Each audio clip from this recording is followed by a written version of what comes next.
warahmatullahi wabarakatuh. Kami dari tim Cendana akan mempresentasikan paper kami yang berjudul Aplikasi Distribution Storage with Last Mile Delivery System untuk e-commerce pertanian di Indonesia. Asosiasi Logistik Forwarder Indonesia memprediksi bahwa pada tahun 2020 akan terjadi pertumbuhan sekitar 30% untuk lapangan usaha bidang transportasi dan pergudangan. Di sisi lain, BPS menjelaskan bahwa sekitar 4,2% dari industri makanan, minuman, serta bahan baku makanan di Indonesia telah menggunakan internet atau e-commerce untuk memperjualbelikan produk mereka. Namun mereka masih mengalami masalah yang sama karena pada dasarnya produk mereka adalah perishable product, yaitu produk yang mudah rusak dan memiliki usia yang singkat. Sehingga diperlukan sistem supply chain dan logistik yang tepat karena hal ini dapat mempengaruhi supply chain dan logistik cost secara keseluruhan dan customer experience. Berdasarkan informasi tersebut, kami mencoba menginformasikan bagaimana hubungan dan apa peran dari masing-masing komponen dalam supply chain network yang ada pada e-commerce agrikultur di Indonesia yang terdiri dari petani, produsen, e-commerce, dan konsumen. Heiner dan Reiner menjelaskan bahwa supply chain management adalah pengadaan barang jadi, barang mentah menjadi barang setengah jadi maupun barang jadi yang akan didistribusikan kepada konsumen. Hubungan dari masing-masing komponen yang pada supply chain network ini dapat dilihat pada grafik berikut.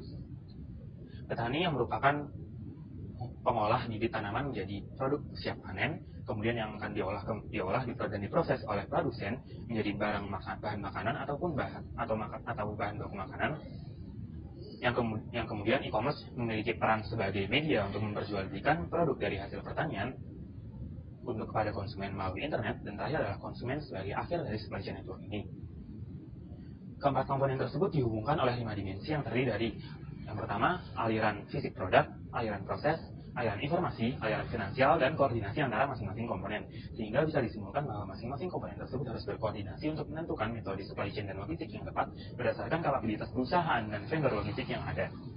Masalah selanjutnya yang kami amati adalah bagaimana cara untuk menjaga kualitas produk dari petani hingga ke tangan konsumen.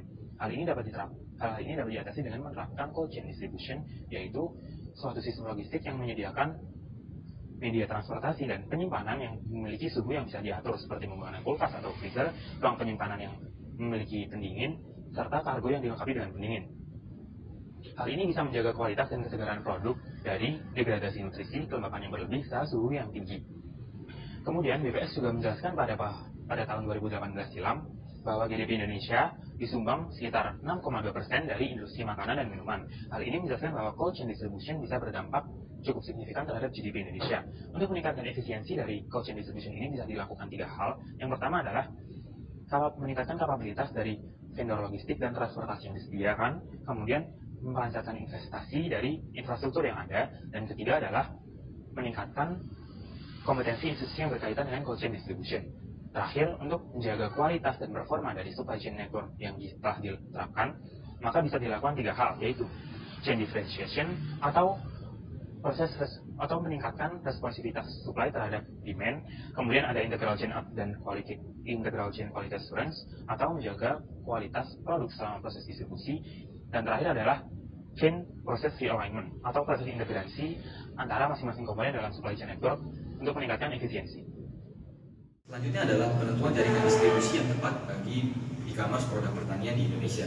2 prinsip yang perlu diperhatikan dalam menentukan jaringan distribusi yang tepat adalah yang pertama, apa customer needs dari e-commerce produk pertanian di Indonesia.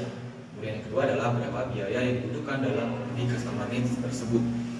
Kami menggunakan 6 jaringan distribusi yang ditulis oleh Chopra dan Mendel dalam bukunya Supply Chain Management, Strategy, Operation and Planning sebagaimana berikut. Akan tetapi kami mengeliminasi jaringan distribusi ke-5 dan ke-6 karena konsep dari customer pickup tidak sesuai dengan model bisnis dari e-commerce produk pertanian di Indonesia. Adapun tabel penilaian yang dilakukan oleh Chopra dan Mendel terhadap jaringan distribusi tersebut adalah sebagaimana berikut. Kemudian, untuk melakukan penilaian, kami harus menentukan terlebih dahulu bagaimana karakteristik bisnis dari e-commerce produk pertanian. Dan dari 4 e-commerce yang kami amati serta studi literatur yang kami lakukan, kami dapati bahwa karakteristik bisnisnya adalah sebagai berikut. Yang pertama adalah material yang perishable sehingga harus dikirimkan secepat mungkin. Yang kedua adalah pengiriman produk harus bisa dilacak secara real time. Yang ketiga adalah produk harus bisa dipesan tiap waktu dan dalam jumlah yang tidak terbatas. Yang keempat adalah siap melayani delivery. Yang kelima, kemampuan returnability. Dan yang keenam, harus melayani pemesanan pada kota-kota padat penduduk masuk di berbagai macam pulau. Dan yang terakhir, yang ketujuh, adalah harus bisa menjangkau retailer-retailer terdekat dari konsumen. Kemudian konsep perhitungan kami adalah dengan mengakumulasi poin-poin dari tabel penilaian Chopra dan Mendel, tetapi kami terlebih dahulu menentukan performa yang kami jadikan bahan analisis, yaitu response time, customer experience, information, order visibility, transportation, dan returnability. Adapun performa terkait karakteristik bisnis adalah high demand product, low customer effort, quick design response, dan many product sources. Sehingga sebagaimana dalam hasil berikut, kami dapati bahwa strategi terbaik adalah distribution storage with last mile delivery, di mana konsep dari jaringan distribusi ini adalah aliran informasi datang dari konsumen kepada e-commerce, kemudian e-commerce menyampaikannya kepada retailer terdekat, sehingga nantinya e-commerce siap menjemput barang dari retailer tersebut dan mengantarkannya langsung ke rumah konsumen. Adapun dampak dari penggunaan jaringan distribusi ini terhadap konsumen adalah, yaitu yang pertama, terjaganya kualitas sehingga konsumen akan puas. Dan yang kedua, konsumen mampu melakukan tracing, return, dan komplain. Dan yang ketiga, siap melayani konsumen di wilayah manapun. Adapun dampaknya terhadap biaya logistik adalah yang pertama, biaya transportasi menjadi tinggi, begitupun dengan biaya informasi. Akan tetapi hal ini akan tertutupi dengan rendahnya biaya inventory, biaya fasilitas, dan juga biaya handling pada jaringan distribusi tersebut. Berdasarkan pemaparan permasalahan yang telah disebutkan oleh dua rekan saya sebelumnya, maka kami mengusulkan dua sistem teknologi yang akan diterapkan kepada sistem supply chain kami. Yang pertama yaitu sensor yang terintegrasi, di mana sensor ini berfungsi sebagai quality assurance untuk memonitor pertumbuhan dari mikroorganisme yang mana menjadi faktor utama dalam penentu kualitas dari produk-produk agrikultur. Cara kerjanya secara sederhana, yang pertama, sensor ini merekam parameter-parameter lingkungan yang menjadi indikasi pertumbuhan mikroorganisme seperti suhu, pH, intensitas cahaya, kelembapan, dan sebagainya.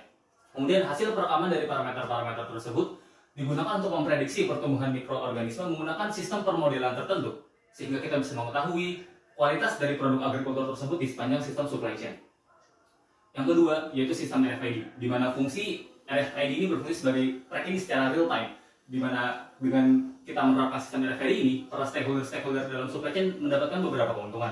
Di antaranya, yang pertama, biaya yang dikeluarkan untuk melakukan pengecekan secara manual dapat berkurang secara drastis karena kita bisa melakukannya secara otomatis menggunakan RFID.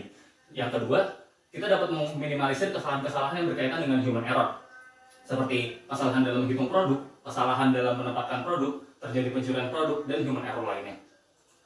Secara sederhana, framework dari dua teknologi kami bisa dilihat di bagian kiri saya. Selanjutnya, model bisnis. Model bisnis yang kami usulkan adalah model bisnis B2C, di mana peran e-commerce hanya sebagai perantara saja antara retailer atau bisnis dengan end customer. Alasan kami memilih B2C dikarenakan adalah quality checking dan quality generation itu semuanya ditanggung oleh pihak retailer di bagian hulu. Namun, tantangan terbesar ketika menerapkan model bisnis ini adalah bagaimana caranya kita bisa memilih mitra yang tepat. Kami menggunakan dasar pertimbangan mencari mitra yang tepat menggunakan pendapatnya Hughes, yaitu ada 5. Yang pertama, selective matching, yang kedua, information sharing, yang ketiga, role specification, yang keempat, ground rules, dan yang kelima, exit provision. Selanjutnya ada kebijakan logistik, di mana kebijakan logistik yang diterapkan ada 3, yaitu yang pertama, e-commerce sebagai media perantara informasi antara bisnis dengan konsumen. Yang kedua, pengiriman produk dilakukan menggunakan armada kami demi penjagaan kualitas. Yang ketiga, kami memungkinkan untuk melakukan return apabila barang dirasa tidak sesuai oleh konsumen. Kesimpulannya, dari berbagai penjelasan yang telah kami sampaikan, maka sistem supply chain yang paling sesuai dengan Scanbrain adalah sistem supply chain cold chain distribution dengan metode pendistribusiannya adalah distribution storage with last mile delivery, di mana aliran produk akan berhenti ketika sudah sampai di end customer. Untuk model bisnis yang kami terapkan adalah model bisnis B2C, di mana peran e-commerce hanya sebagai media perantara antara retailer dengan end customer. Dan tugas kami hanya sebagai penjagaan kualitas saja. Tapi dapat memungkinkan juga kita dapat bertransisi dari model bisnis B2C menjadi C2C. Lalu untuk menunjang sistem supply chain kami secara keseluruhan, kami mengusung 2 teknologi, yaitu yang pertama RFID dan yang kedua sistem sensor yang terintegrasi. Sekian, terima kasih.